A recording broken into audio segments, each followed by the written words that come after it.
अब कौन महमूद गजनी आके राम मंदिर लूटी। नेता जैसे ही कहे हिंदू मुसलमान मंदिर भगा दो तुम भगत। मान लो 20,000 की भीड़ है, नेता ने कह दिया पाकिस्तान और 20,000 लोग हट गए, दोबारा कभी पाकिस्तान नहीं मुड़ेगा। भारत मुसलमानों दलितों ने ब्राह्मणों ने थोड़ी बनाया। अगर शिक्षक में समझ नहीं होगी तो फिर किसमें समझ हो सकती। आप देखिए अगले 5 साल में ये देश बदल जाएगा।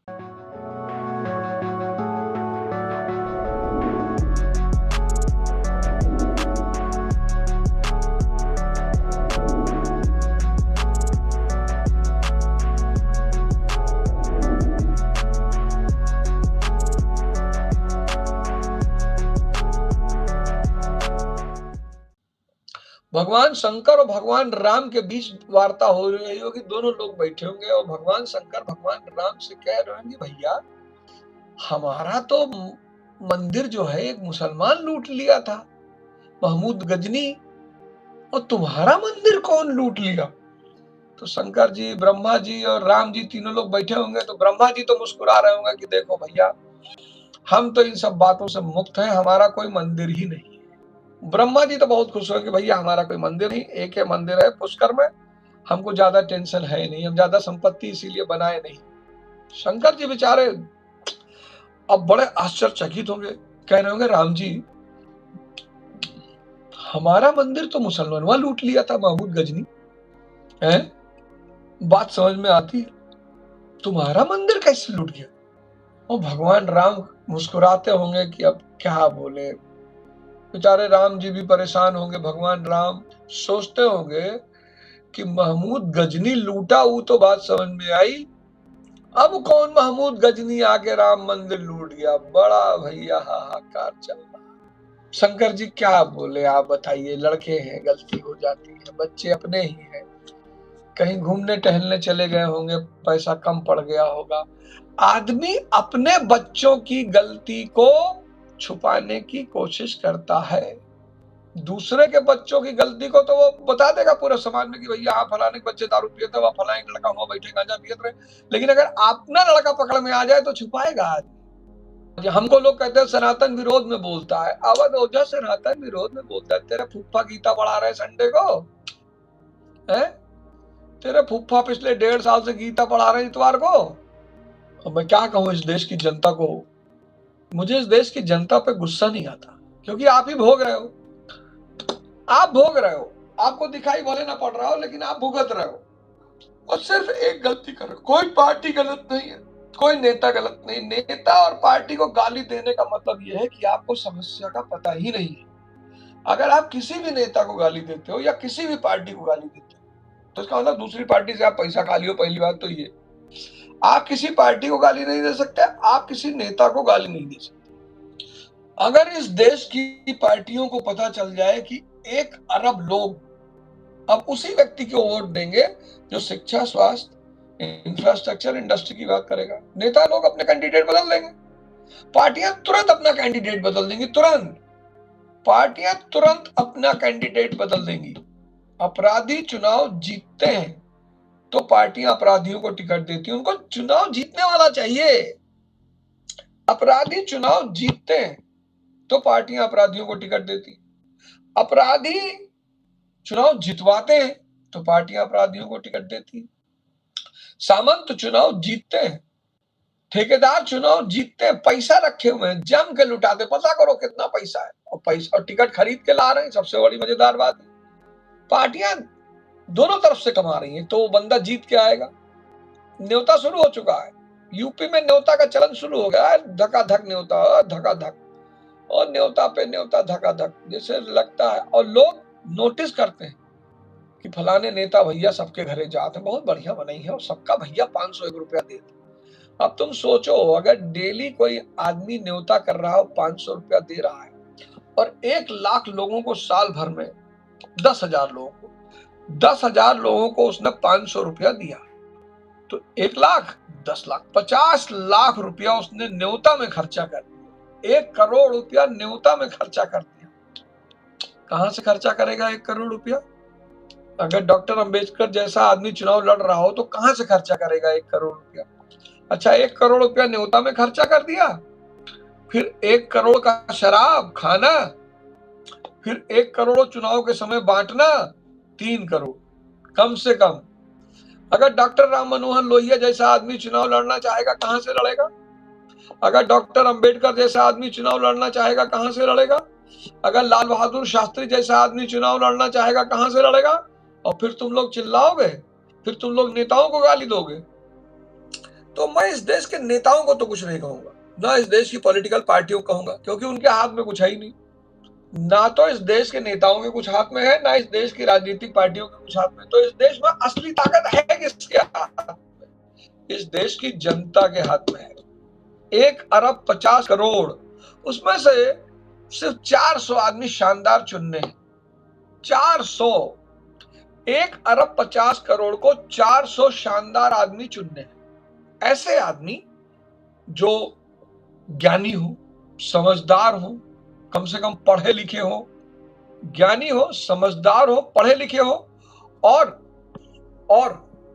आप उनसे व्यक्तिगत रिश्ता रखना चाहें। आप चाहें कि वो व्यक्ति अगर आपके घर में अकेला बैठा है आपके परिवार के साथ, तो आपको कोई डर नहीं है कि कहीं कुछ बुरा ना हो जाए, कुछ गड़बड़ ना हो जाए।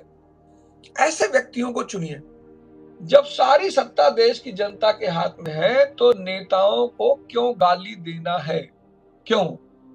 अब इस देश में तानाशाही चल रही होती, राजशाही चल रही होती, तब मैं कहता कि भाई हाँ, ये तो गड़बड़ है। सारी सत्ता जनता के हाथ में है, सारी। लेकिन जनता उलझ गई। अब सिलेंडर का दाम बढ़ा अगर, तो क्या सिर्फ मुसलमानों के लिए बढ़ा? हिंदुओं के लिए नहीं बढ़ा? नीट का पेपर लीक हुआ तो मुसलमानों को नुकसान पहुंचाया, हिंदुओं को नहीं पहुंचाया। जब भी कोई संकट आएगा, जब भी कोई चुनौती आएगी, तो सबके लिए आएगी। वो ये देख के नहीं आएगी कि हिंदू है कि मुसलमान, और तुम बट गए। ये 545 लोग जो संसद में बैठे हैं, इतने आराम से, पता क्यों बैठे? आपको बांट दिया है, आपको हिंदू बना दिया, मुसलमान बना दिया, ब्राह्मण बना दिया, दलित बना दिया। अब बजाओ झाल, ऐसे झाल ले लो, इसे बजाओ, क्योंकि तुम भारतीय तो हो नहीं। और भारत बनाया किसने? भारतीयों ने। भारत हिंदुओं ने थोड़ी बनाया, भारत मुसलमानों ने थोड़ी बनाया, भारत दलितों ने थोड़ी बनाया, भारत ब्राह्मणों ने थोड़ी बनाया, भारत बनाया भारतीयों ने। और आजादी के 70 साल बाद तुम हिंदू हो गए, मुसलमान हो गए, दलित हो गए, ब्राह्मण हो गए, अब झाल बजाओ, झाल खरीद लो, इसे बजाओ। नेताओं ने सिर्फ इतनी कारीगिरी की है कि उन्होंने तुमको झुंझुना पकड़ा दिया। क्या नाम है तुम्हारा? श्यामलाल। हिंदू हो? हाँ साहब, ये ले पकड़। झाल उठा के बजा रहा है, तरीके झाल झल झल झल बजा रहा है। मुसलमानों को पहले से ही 2-2 झाल पकड़ा दिया गया था कि तुम मुसलमान हो और कट्टर हो, तो 2 झाल लिए मुसलमान बजा रहे थे। तो मुसलमान के हाथ में 2 झाल, हिंदू के हाथ में 1 झाल।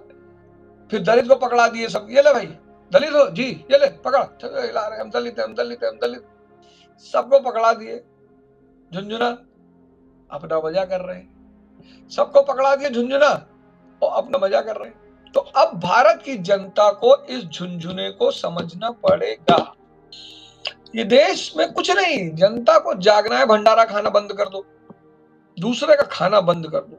किसी नेता से पैसा मत मांगो, भैया कुछ खर्चा पानी दे देते, भिखमंगे हो गए हैं।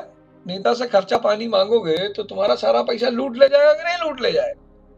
और इतने प्यार लूट रहा है, तुम जान ही नहीं पा रहे हो। इतना बढ़िया नेक्सस बनाया हुआ है कि तुम जान ही नहीं पा रहे हो। तुमको समझ ही में नहीं आ रहा, तुम्हारा पैसा लूट के तुमको 2-4 रुपया उसमें पकड़ा देता है, तुमसे लाख रुपया लूटता है, फिर 10 रुपया तुमको वापस कर देता है। तुम उसी मस्त रहते हो, तरीके रमैया अवस्था भैया, मैंने दिल तुझको दिया, मैंने दिल तुझको दिया, गाना गाते रहते हो। भारतीय बनना पड़ेगा। और सारे राजनीतिक दलों को, सारी राजनीतिक पार्टियों को बस एक नारा देना पड़ेगा कि भाई हम वोट एक ही चीज पे देंगे, शिक्षा पे, स्वास्थ्य पे, इंफ्रास्ट्रक्चर, इंडस्ट्री। और क्या लाए हो मेरे लिए? जैसे कोई कहे पाकिस्तान, हट जाओ वहां से। मान लो 20,000 की भीड़ है, नेता ने कह दिया पाकिस्तान, और 20,000 लोग हट गए, वो दोबारा कभी पाकिस्तान नहीं बोलेगा। वो दोबारा कभी पाकिस्तान बोलेगा ही नहीं, सपने में नहीं बोलेगा, अगर सारी भीड़ छट जाए। क्या है पाकिस्तान? क्या है पाकिस्तान? पाकिस्तान। चीन का नाम लो, जब नाम ही ले रहे हो तो चीन का लो। चीन हमारा फूफा है? लेकिन चीन का नाम अगर ये ले ले तो जनता को जवाब देना पड़ेगा कि वहां इतना विकास हो गया, यहां क्यों नहीं हुआ भाई? यहां किसने रोक रखा था? यहाँ कौन बाधा डाले हुआ था? यहाँ क्या दिक्कत हो रही थी? नेता जैसे ही कहे हिंदू, जैसे कहे मुसलमान, जैसे कहे मंदिर, ये तेरा काम नहीं, तू ये सब नहीं बोलेगा। अच्छा, मजेदार बात जानते हो क्या? तब इकोनॉमी तो सारे नेताओं को समझ में आती नहीं, पॉलिटिक्स समझ में आती नहीं, जियो पॉलिटिक्स समझ में आती नहीं, बोले किस पे? बोल भी तो नहीं सकते। अच्छा, तुम सुनना भी नहीं चाहते। अभी कोई नेता डेवलपमेंट की बात करने लगे, तुम उठ के चले जाओगे।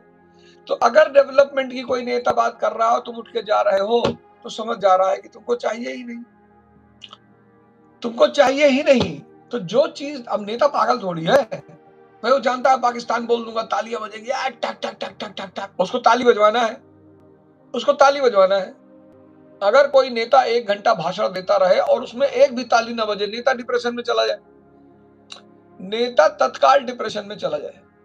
तो इस देश की जनता को जागना पड़ेगा और अच्छे लोगों को वोट देना पड़ेगा, सपोर्ट देना पड़ेगा, चंदा देना पड़ेगा, पैसा लगाना पड़ेगा, उन्हें जिताना पड़ेगा। और सिर्फ 300 से 400 सांसद 2029 में अपने भेजने हैं। पार्टी अगर अच्छा दे रही तब तो बड़ी अच्छी बात है। ट्रेंडिंग चलाओ, 2029 का चुनाव आए, ट्रेंडिंग चलाओ कि बढ़िया आदमी को टिकट देना, कोई भी पार्टी हो, हम उस पार्टी को वोट देंगे जो अच्छे व्यक्ति को टिकट देगी। ट्रेंडिंग चलाओ। अब तो तुम्हारे पास ट्विटर है, ट्रेंडिंग चलाओ। 2029 में ट्रेंडिंग चलाओ कि भाई हम उसी व्यक्ति को वोट देंगे जो व्यक्ति अच्छा होगा, पढ़ा लिखा होगा, ज्ञानी होगा, समझदार होगा, समाज में उसका उच्च स्थान होगा। पार्टियां समझ जाएंगी कि यार ये तो जनता का मूड ही बदल रहा है, तो पार्टियां अच्छे लोगों को टिकट देना शुरू कर देंगी। तो जब पार्टियां अच्छे लोगों को टिकट देना शुरू कर देंगी, तुम वोट देना शुरू कर देना, बस तुम्हारी तकदीर बदल जाएगी। इतना सही काम करना, ना उसमें लड़ाई करना, ना उसमें झगड़ा करना, ना उसमें फसाद करना, ना आंदोलन करना, कुछ जरूरत ही नहीं, कुछ जरूरत ही नहीं है। नेता तुम्हारे घर पे आया, तुमने पूछा हाँ किस मुद्दे पे लड़ रहे हो, उसने कहा जी शिक्षा, स्वास्थ्य, इंफ्रास्ट्रक्चर, इंडस्ट्री पे लड़ाओ, खाना खिलाओ उसको, मिठाई खिलाओ, नेता को 100 रुपया भी दो अपनी तरफ से, ये ले भाई जा लड़ चुनाव, बढ़िया मौज कर, हमारी 2 गाड़ी भी तेरे साथ चलेगी। और जैसे नेता घर पे आए और पाकिस्तान हो, हिंदू मुसलमान हो, मंदिर मस्जिद करे, भगा दो तुम, भगा, लड़ाई झगड़ा मत करो, किसी कुछ बोलो, बोल गाली मत दो, भगा दो, बस निकलिए यहाँ से, बाकी यहाँ से हटिए, हमें आपकी जरूरत नहीं है। आप देखिए अगले 5 साल में ये देश बदल जाएगा। मनवादी मनवादी मनवादी मनवादी, मार मनवा दूंगा, मनवादी है तेरी मनवादी की।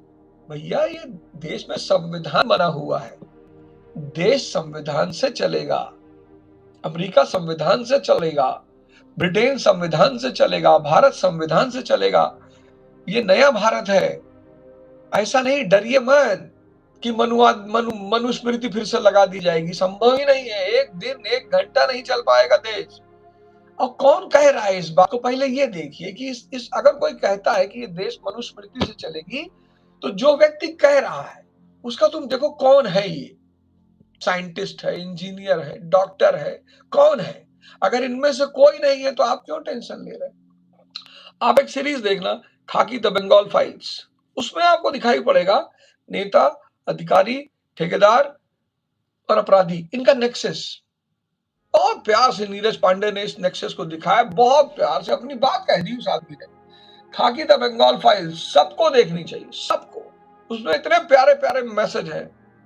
ये जितना भी उल्टा सीधा काम हो रहा है, ये सब नेताओं के संरक्षण में हो रहा है। भाई सारी ताकत उन्हीं के हाथ में। दूसरा मैसेज उसमें है कि क्रोधी और मानसिक अस्थिर दोस्त नहीं होना चाहिए। अगर आपका क्रोधी और मानसिक अस्थिर दोस्त है तो किसी न किसी दिन आप खतरे में पड़ जाओगे। तीसरा यह है कि जो एक बार धोखा दे दे, दोबारा अगर आपने उस पर भरोसा किया तो आपका मारा जाना सुनिश्चित है। एक बार जो धोखा दे दे, अगर आपने उस पर भरोसा किया तो आपका मारा जाना सुनिश्चित है। मन के बहकावे में 2 शिक्षक लड़ गए और दोनों का बहुत नुकसान हुआ, बाकी सबका फायदा हुआ। सिर्फ मन, सिर्फ पोस्टर पोस्टर, फलाना धमाका, पोस्टर फाड़ दिया, फाड़ देना तो पोस्टर, क्या फर्क पड़ता है? क्या फर्क पड़ता है पोस्टर फाड़ने से? पोस्टर फाड़ने से जिंदगी फट जाती है? फाड़ ले तो पोस्टर, फाड़ दे भाई, और फाड़ दे पोस्टर, ले भाई 1,000 पोस्टर मंगवा के उसके कोचिंग के सामने रखवा देते, कहते ले बैठ फाड़, सुबह से शाम तक फाड़। पैसे कोई कमी थी नहीं, पोस्टर ही तो फाड़ रहा था। 1,000 पोस्टर छपवा के उसके पास रखवा देते कि भैया ये लो पोस्टर रखवा दे रहे, इसको फाड़ो सुबह से। अगर शिक्षक में समझ नहीं होगी तो फिर किस में समझ हो सकती? जैसे हमारी अंजना दीदी थी, उन्होंने कह दिया 2 कौड़ी के यूट्यूबर टीचर। अब जब उन्होंने कह दिया ये बात, अब मान लो कि तुम्हारे सर पे घने घने बाल है और तुम्हें कोई टकला कहे, तो तुम बुरा मानोगे? नहीं मानोगे। जब तुम टकले हाई नहीं हो तो तुम बुरा क्यों मानोगे? लेकिन दीदी बोल दी, कुछ टीचर बेचारे नाराज, हट तेरी की अंजना दीदी। नाराज ही नहीं होना था, मतलब ही नहीं था। है? क्यों नाराज होना? क्यों नाराज होना? अगर आप टकले नहीं है और कोई आपको टकला बोल रहा है तो आप क्यों नाराज हो? क्या जरूरत है? और टीचर को क्रोध नहीं करना चाहिए, शिक्षक को क्रोध नहीं करना चाहिए।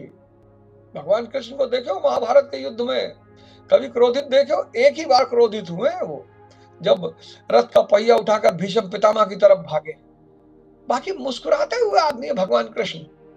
और जब क्रोध विवेक को खा जाता है, विनाश कर देता है। क्रोध, ताव, इससे सबसे बचना चाहिए। और शिक्षक को तो बिल्कुल बचना चाहिए। और क्रोध में आप सिर्फ अपना नुकसान करोगे। क्रोधी व्यक्ति कभी दूसरे का नुकसान करता ही नहीं है। वो जब भी नुकसान करेगा वो अपना नुकसान करेगा। जय हिंद, जय भारत।